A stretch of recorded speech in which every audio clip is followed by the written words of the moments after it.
Hello everyone. So we are solving the back exercise of the chapter the D and F block elements, and today we will discuss question number 21. So the question is, how would you account for the following? आपको यहाँ पर 3 parts given है, इनको explain करना है या बताना है कि ऐसा क्यों हो रहा है, right? First part is of the D4 species, Cr2 plus is strongly reducing while manganese 3 is strongly oxidizing. देखो, आपको यहाँ पर बताना है कि जो Cr2 plus है वो रिड्यूसिंग है, while जो मैग्नीज 3 है वो स्ट्रांगली ऑक्सीडाइजिंग है. हमने यहाँ पर लिखी है बेटा रिडक्शन पोटेंशियल्स.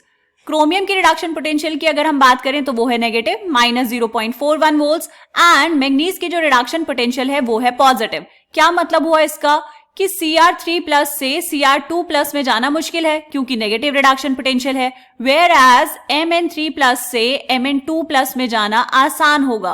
क्यों होगा? Mn2 प्लस की होती है D5 इलेक्ट्रॉनिक कॉन्फ़िगरेशन, ये स्टेबल है एंड पॉजिटिव रिडक्शन पोटेंशियल भी है. तो Cr3 प्लस से Cr2 प्लस में जाना मुश्किल है, मतलब Cr2 प्लस से Cr3 प्लस में जाना आसान है. इसका खुद का क्या हो रहा है बेटा? ऑक्सीडेशन. और अगर इसका खुद का ऑक्सीडेशन होगा तो ये सामने वाले को क्या करेगा? रिड्यूस करेगा, इसीलिए ये होगा रिड्यूसिंग.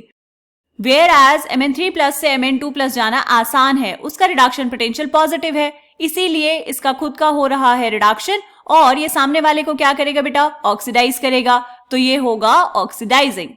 ठीक है, बात समझ आई? तो यहां पर हमने नीचे लिखा है इसी चीज को. Thus Cr2 plus ions can easily undergo oxidation to give Cr3 plus ions and therefore act as strong reducing agent. On the other hand, Mn3 plus can easily undergo reduction to give Mn2 plus and hence act as oxidizing agent.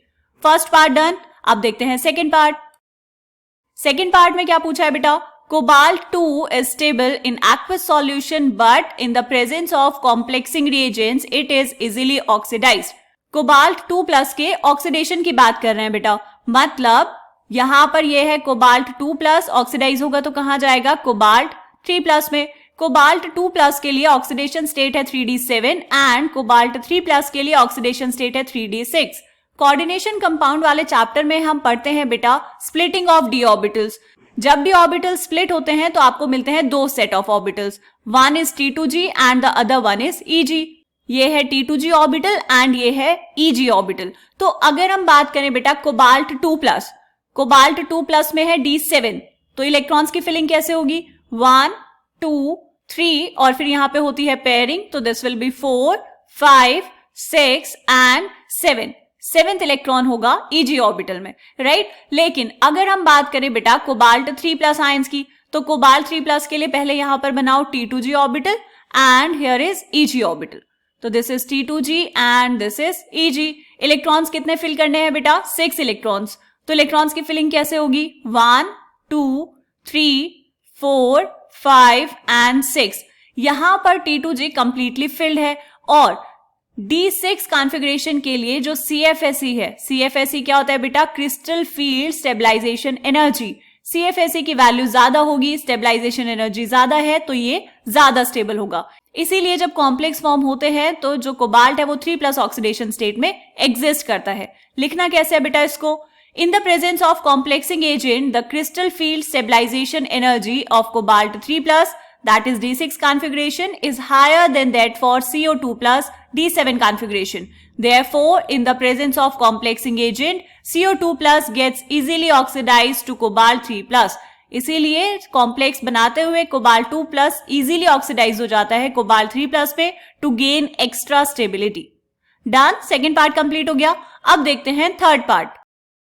Third part में क्या पूछा है बेटा? The D1 configuration is very unstable in ions. अब यहां पर बात कर रहे हैं D1 कॉन्फ़िगरेशन की. D ऑर्बिटल में सिर्फ एक इलेक्ट्रॉन प्रेजेंट है और उससे पहले यहां पर होगी बेटा नोबल गैस इलेक्ट्रॉनिक कॉन्फ़िगरेशन.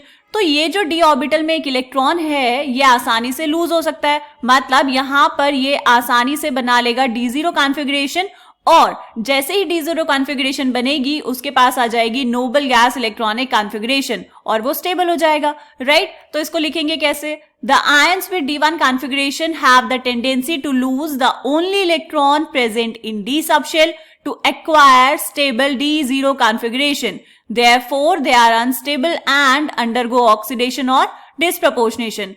अब D1 इलेक्ट्रॉनिक कॉन्फ़िगरेशन अनस्टेबल है तो या तो उनका ऑक्सीडेशन हो जाएगा, वो एक इलेक्ट्रॉन लूज हो जाएगा, या फिर वो देंगे आपको डिसप्रपोर्शनेशन रिएक्शन। डन बेटा, तो क्वेश्चन नंबर 21 कंप्लीट हुआ। मिलेंगे नेक्स्ट क्वेश्चन में, तब तक के लिए बाय बाय।